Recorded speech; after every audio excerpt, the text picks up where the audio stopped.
আগামী ত্রয়োদশ জাতীয় সংসদ নির্বাচনকে কেন্দ্র করে বাংলাদেশ জামাত ইসলাম, এনসিপি সহ বেশ কয়েকটি দল প্রশ্ন তুলেছে যে এই সরকার নিরপেক্ষ না, বা তারা একটি বিশেষ দলকে অর্থাৎ বিএনপিকে সুবিধা দিতে চাচ্ছে।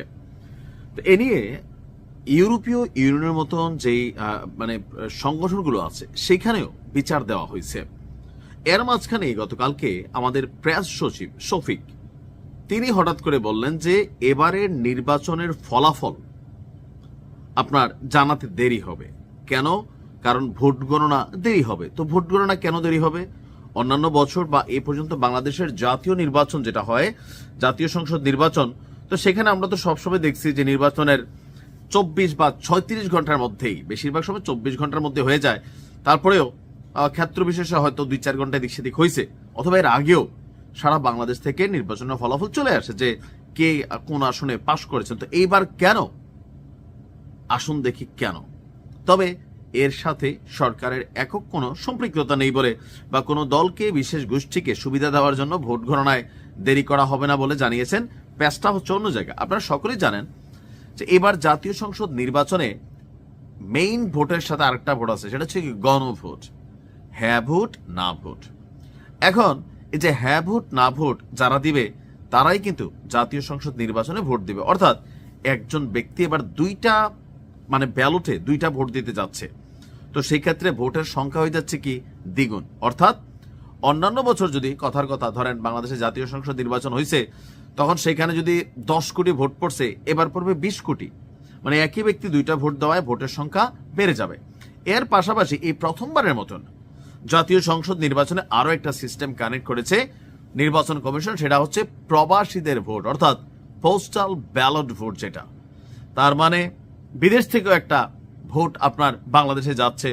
তো সব কিছু মিলিয়ে এই যে সবগুলা ভোট কাউন্ট করতে হবে পুঙ্খানুপুঙ্খভাবে, যেন কোথাও কোনো ভুল ত্রুটি না হয়।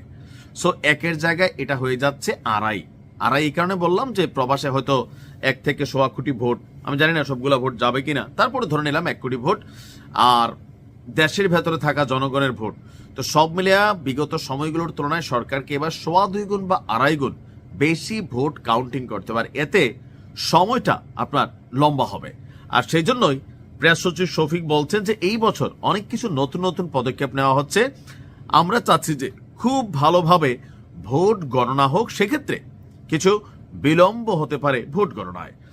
আর যেহেতু এই বছর আপনার এখানে নতুন অনেক পদ্ধতি কানেক্টেড করা হয়েছে, সেই জন্য সরকার আগে থেকে জানিয়ে রাখতেছে। কেন? যেন কোনো প্রকার গুজব, রিউমার, গসিপ ছড়িয়ে না পড়ে যে দেখো সরকার তো পাতানো নির্বাচন। আসিফ মাহমুদ তো বলছিল যে সরকারের ভিতরে ভেজাল আছে, এটা পাতানো নির্বাচনের আশঙ্কা করতেছে এনসিপি। এই কারণে নির্বাচনে যাবে না, যে সরকার বা নির্বাচন কমিশন তারা বিএনপি ঘেঁষা। জামাতও কিন্তু বলতেছিল এখন নির্বাচনে ভোট গণনা দেরি হলে জামাত এবং এনসিপি নেতাকর্মীরা যেন রাস্তায় না নামে অথবা সরকারকে চাপ প্রয়োগ না করে। সেজন্য সরকার আগে থেকে জানিয়ে দিয়েছেন যেন ভোটের দিন বা ওই দিন রাত্রে বা পরের দিন দেশ জুড়ে কোনো অস্থিতিশীল পরিবেশ তৈরি না হয়। আর নির্বাচনের সুষ্ঠু পরিবেশের জন্য সরকার প্রায় এই প্রথমবার সম্ভবত 9 লক্ষ আইন শৃঙ্খলা বাহিনীর সদস্য, অর্থাৎ সেনা, বিমান, নৌ, পুলিশ, আর্মি, র্যাব যা আছে সব মিলিয়া 9 লক্ষ আইন শৃঙ্খলা রক্ষাকারী বাহিনী এবার মাঠে থাকবে, যেন জনগণ শান্তিতে ভোট দিতে পারে।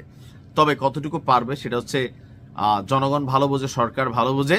তবে ডক্টর ইউনূস কথা দিয়েছেন যে সারা পৃথিবীতে অনুকরণীয় একটা নির্বাচন তিনি করিয়ে দেখবেন, করে দেখাইবেন। এখন ইটস টাইম। আর এই জন্য খুঁটিনাটি যে জিনিসগুলো আছে আগেই তিনি আলোচনা করে নিচ্ছেন, যেন পরবর্তীতে ভেজাল না হয়। ভালো থাকুন।